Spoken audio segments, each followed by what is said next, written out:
Bonjour à tous, le ramadan pour un athlète, c'est un vrai défi, on va pas se mentir. Comment est-ce qu'on peut jeûner toute la journée et en même temps préserver ses performances? C'est la grande question. Eh bien ici, on va décortiquer ensemble une véritable feuille de route nutritionnelle, c'est du concret, c'est basé sur la science pour non seulement survivre à ce mois, mais carrément l'optimiser. Alors, la question qui tue, c'est bien celle-là. Est-ce que c'est vraiment possible de combiner le jeûne avec un entraînement intense sans voir des mois et des mois d'efforts partir en fumée? La bonne nouvelle, c'est que la réponse est un grand oui. Mais attention, il y a une condition, avoir la bonne stratégie. Et c'est exactement ça qu'on va voir ensemble. Allez, on attaque. La toute première chose à comprendre, et c'est vraiment le plus important, c'est qu'il faut changer son état d'esprit. Pendant le ramadan, les règles du jeu, elles sont complètement différentes. L'objectif, ce n'est plus de chercher la progression à tout prix. Non, ça devient beaucoup plus stratégique. Et voilà la règle d'or, à graver dans le marbre. L'objectif, c'est le maintien, pas la prise de masse. Pourquoi? Parce que soyons réalistes. Le contexte hormonal, le manque de sommeil, le stress sur le corps, tout ça, ce n'est pas du tout l'idéal pour construire du muscle. Donc, il faut vraiment accepter une chose. Réussir à maintenir ses acquis pendant 30 jours, c'est déjà une victoire énorme. Une performance exceptionnelle. C'est un marathon, pas un sprint. Bon, maintenant que le mental est au clair, on passe aux choses sérieuses. Les chiffres. Parce que tout bon plan nutritionnel, ça commence par là. Calculer ses besoins en énergie. C'est la base, les fondations sur lesquelles on va construire tout le reste. Le terme à connaître, c'est la DET, pour dépense énergétique totale. Il faut imaginer ça en fait comme son budget de calories pour la journée. C'est tout simplement la quantité totale d'énergie dont le corps a besoin pour fonctionner, pour s'entraîner et surtout pour récupérer. Pour que ce soit bien clair, prenons un exemple. Imaginons un athlète de 80 kg qui s'entraîne vraiment dur, genre 5 à 6 fois par semaine. En temps normal, hors ramadan, sa dépense énergétique totale tourne autour de 3040 calories. Ça, c'est notre point de référence. Et c'est là que la stratégie commence vraiment. Pendant le ramadan, il se passe deux choses. Le métabolisme ralentit un petit peu et on a tendance à moins bouger de manière générale. C'est donc absolument crucial d'ajuster ce chiffre à la baisse. On recommande une petite réduction, entre 5 et 10%. Pour notre exemple, on va prendre 7%. Notre athlète va donc viser environ 2830 calories. C'est l'objectif pour un maintien parfait.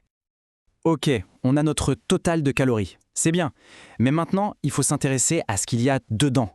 On passe au niveau supérieur si on veut. La répartition. Quel est le rôle exact des protéines, des glucides et des lipides dans notre plan? Alors attention, point super important. Pendant le jeûne, le corps il est malin. S'il manque d'énergie, il peut être tenté d'aller piocher directement dans les muscles. Et les protéines, ce sont nos gardes du corps, le rempart absolu contre ça. C'est la priorité numéro 1, non négociable. C'est littéralement une assurance pour ces muscles. Et justement, pour bien contrer ce risque de fonte musculaire, on va même faire quelque chose d'un peu contre-intuitif.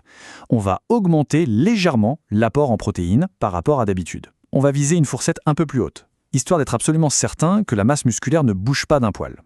Maintenant, les glucides. Il ne faut pas les voir juste comme de l'essence pour la machine. Non, pendant le ramadan, ce sont des outils tactiques.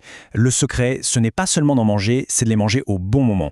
C'est ce timing qui va faire toute la différence entre une super séance et une séance où on est complètement à plat. Et la stratégie, elle est là, sous nos yeux. C'est super clair. On voit que le gros des glucides est concentré juste après l'entraînement, logique, pour recharger les batteries à fond. Et l'autre moment clé, c'est le sourd, le repas du matin, pour avoir un carburant qui se diffuse lentement tout au long de la journée de jeûne. Rien n'est laissé au hasard, c'est un vrai plan de bataille.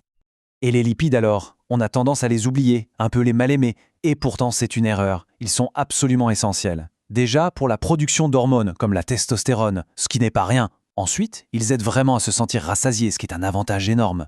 Et enfin, ils fournissent une énergie super dense et stable. Bref, pendant le jeûne, c'est un allié de poids. Bon, assez de théorie. On a vu les grands principes, les chiffres. C'est bien beau tout ça, mais concrètement, ça donne quoi sur une journée?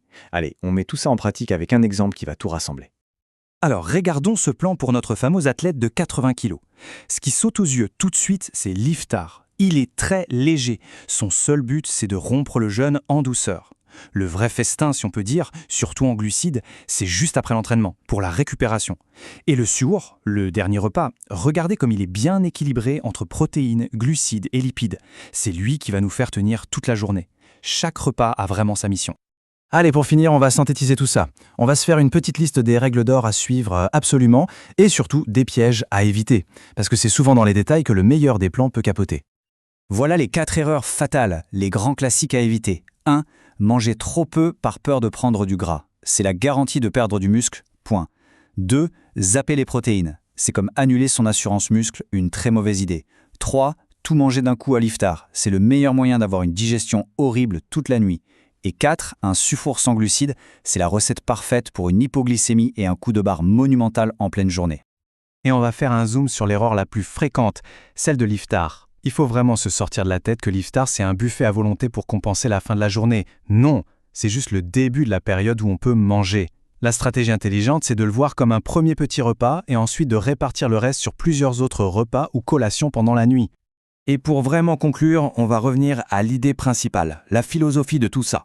Si on aborde le ramadan avec la bonne stratégie et surtout les bonnes attentes, ce n'est plus un défi insurmontable. Ça devient une période de discipline, de maîtrise de soi.